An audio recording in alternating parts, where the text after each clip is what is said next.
Hi, fourth grade, and welcome back to Science Gizmos with Mr. G. Today we're going to be covering the next part of our simple machines, which is wheel and axle. This is the last simple machine we're doing by itself before we go to tomorrow's trebuchet, which I'm really looking forward to. The wheel and axle is another essential simple machine that you can see in your everyday life. It is one that is used by many to make work easier and for us to have to use less effort with it. So let's begin and see how this gizmo works.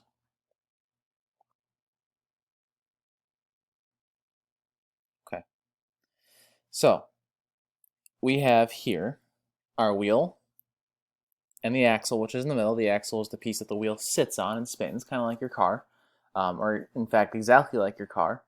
Or even the steering wheel itself is a wheel and axle. So we're going to see how this wheel and axle can be moved to drag this rock a certain distance.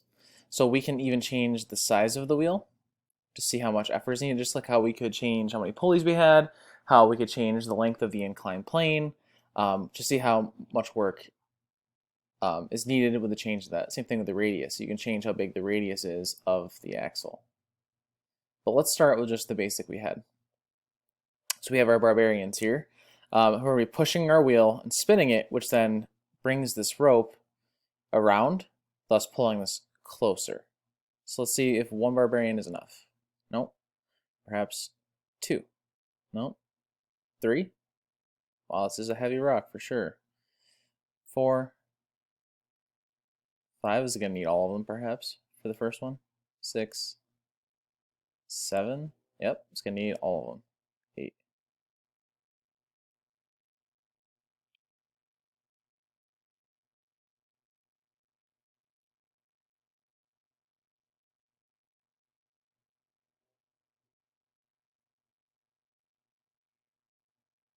So I'm going to pause real quick. You can see that this is taking us a bit of time to get across, but it looks like it's actually going to make the full distance.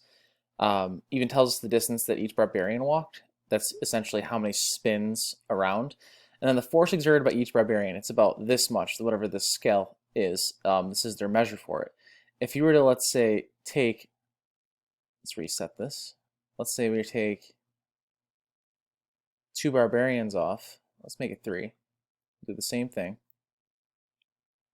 Notice that the force exerted by each barbarian goes up, and that we've already passed how far they had to walk. So the less force you have with a wheel and axle, in this case your barbarians, the more times you have to spin it, and the more force you have to put into spinning it. Let's see what happens if we make this wheel really big. And we'll put all of our barbarians back onto it. Remember, without making the wheel very big, it was about this much force.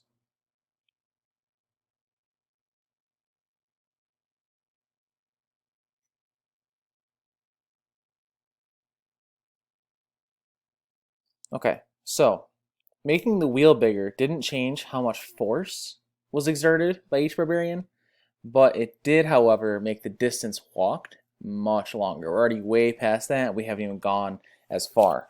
So it doesn't change how much effort or force is needed, but it does take longer to achieve our goal. Let's see what happens if we also increase the axle to the max while we're also maxed out the wheel radius. They can't even move it. And the force exerted is very, very high. They can't even move it at all. Let's see what happens if we make the wheel radius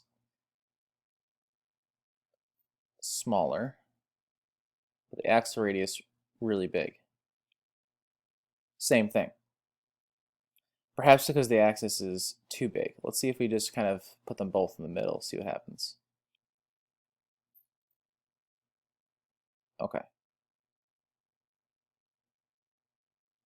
So they're moving it a lot faster because this rope is going around this axle, so that means more and more rope can be collected as they turn it. They're having to put more force into it, though. It takes them more effort to do it, but it does go faster. It's very interesting. So you guys can play around with this on your own and get some idea for the different relationships between force, the speed, and your wheel and axle radius here. When you guys are done playing around with that and getting a good feel for how all of this works, come down here and complete the assessments. and look at some examples they use from inside of the gizmo, and perhaps you can simulate on those your own. I look forward to seeing your work, and I will talk to you guys tomorrow.